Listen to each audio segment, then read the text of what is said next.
This is the Oregon Historical Society, and just for example purposes, if you're doing an event where you're outside and you need to put music in the inside or vice versa, one option is to put the cord down here and then make sure you tape it down and run it along the walls and whatnot. But you can put one speaker like right outside these doors, maybe in the corner there, and then you can plug in and you can be set up over here, something like that. So something to consider for weddings and events at the Historical Society. Okay, this is the Historical Society outside area. If you are to need power, this is a courtyard, I guess you'd call it. There are two outlets right here. There's one, two, as well as there's another one way off in this corner here. They occasionally tent it with a 50 by 40.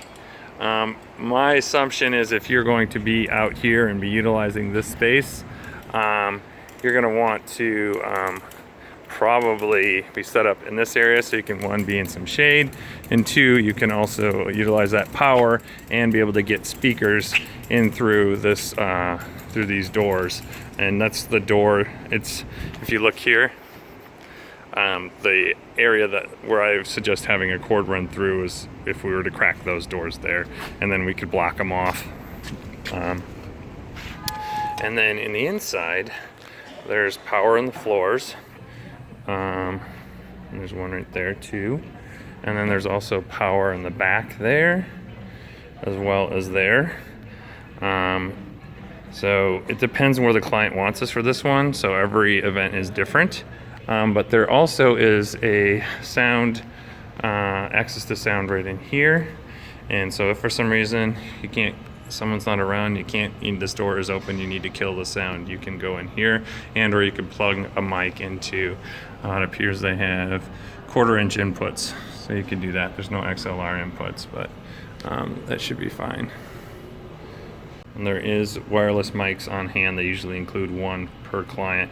And then you see mic 1 and 2. I believe these are the sound controllers for mic 1 and 2 and 3 and 4. And the mics are right in that bag, just in case there's someone who's not tech savvy on the day of that you come here.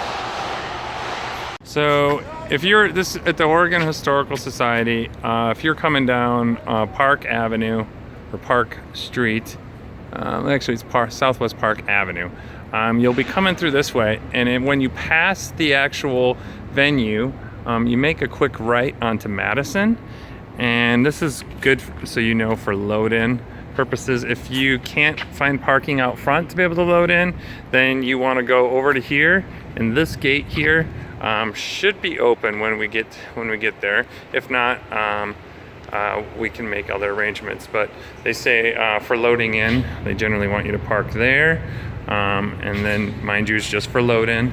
What was the other option, the other place? Right here? Okay. The other option here is for load-ins right here. Mind you, it's just for load-in, it's not for permanent parking. If you do want to stay or see if they have a parking spot for you for the day of, you can ask the day of or event coordinator of the venue, not the actual coordinator for the wedding itself, or event for that matter, but the venue coordinator. So keep that in mind, and then there's going to be security here at all times, so don't fret about your stuff necessarily, and they probably ask you, make sure that you're here for this event or whatnot. But that's just in case there is no parking spots out front. Otherwise, you can load in up front, and there is a ramp, and I'll show you that in a minute. So when you come in through the security doors or through here, you make a quick left, and you'll go down this hallway. And then you come in through here, and then here is the elevator for loading in. Come up through the elevator. You're gonna hit number 2, by the way, not number 1, because the main floor is actually the ground floor, the basement. And then you'll come up here, and it leads you out, and there's the main foyer right there. So that way you know where you're going, and you can unload all your stuff there.